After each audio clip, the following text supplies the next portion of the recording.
Welcome to the Bridge Church Midweek podcast. We exist to connect people with others and God.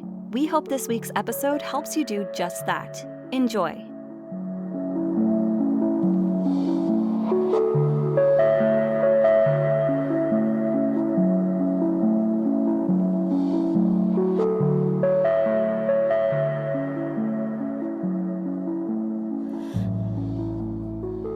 Second Kings chapter 13, verses 14 through 19 in the NLT says this.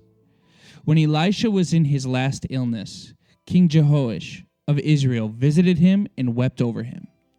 He said, my father, I see the chariots and the charioteers of Israel, he cried. Elisha told him, get a bow and some arrows. And the king did as he was told. Elisha told him, put your hand on the bow, and Elisha laid his hands on the king's hands. Then he commanded, open that eastern window, and he opened it. Then he said, shoot. So he shot an arrow.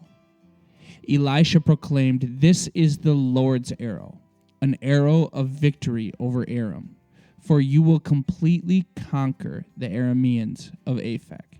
Then he said, now pick up the other arrows and strike them against the ground. So the king picked them up and struck the ground 3 times.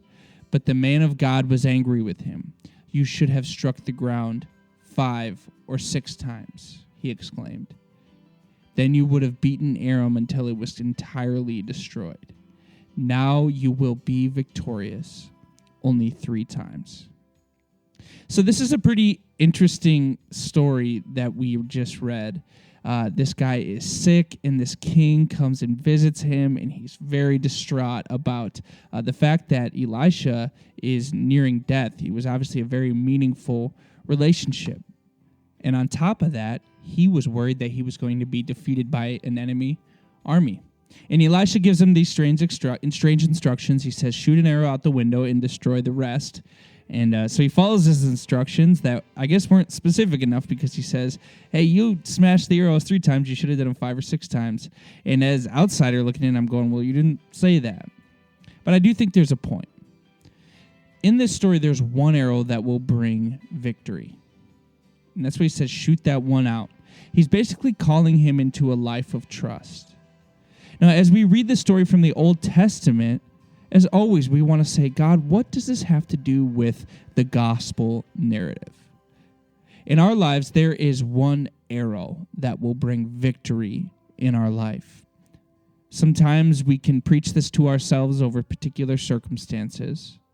Other times it's just about the victory that we proclaim with the life that we live. But there is one arrow that will bring victory, and that arrow is Christ. And what we have to do is keep striking, so to speak, all other arrows against the ground, all other things that we are putting our hope in. I love 1 Peter 1:13 that says, set your hope fully on grace. And in ministry and sharing our faith with others, we truly have to keep striking. Keep doing everything we can to point people to the one and the only arrow that will bring victory, and that is Jesus Christ.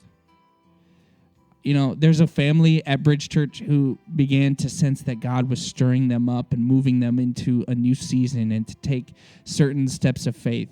And these were scary steps for them to take, because it was going to mean so much change for their life and so much new. And it was kind of a scary new season.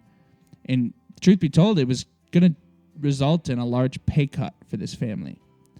And as you might expect, they were obedient to God's call, but as soon as they reduced their income, big emergency expenses started appearing. We've all been there in some way. And the husband and the family just started to doubt their choices. Had we really heard from God? Or, I believe we've heard from God, he said, but is he going to pull through for us? And they continued to pray and sense that God was calling them to stand strong and have faith in him. Well, the expenses kept coming, and the husband considered getting a second job, but they still both agreed that God was calling them to stay full of faith and not to take matters into their own hands. Then, out of nowhere, God just blessed them with everything that they needed. And this is not to say that if we follow God, he is going to write us a check. But it is to say that we need to put all of our faith in him even when we are lacking the faith that we once had. To put our trust completely in God, in the one who brings victory. And the only way we can truly do that is if we maintain a heart that is captured by the gospel. This story is about trust. This story is about giving God room to move. It's about not taking matters into our own hands. It's about not keeping arrows in our back pocket, but smashing every arrow. When God tells us to do something, we step forward and we smash every arrow and say, Christ is my arrow. He is my victory. And my hope is set fully on God's grace. And so to my Bridge Church family, I say, keep striking. This has been Pastor Tyler Wolf, our Oconomowoc campus pastor. Thank you so much for allowing us to encourage you today through our midweek podcast.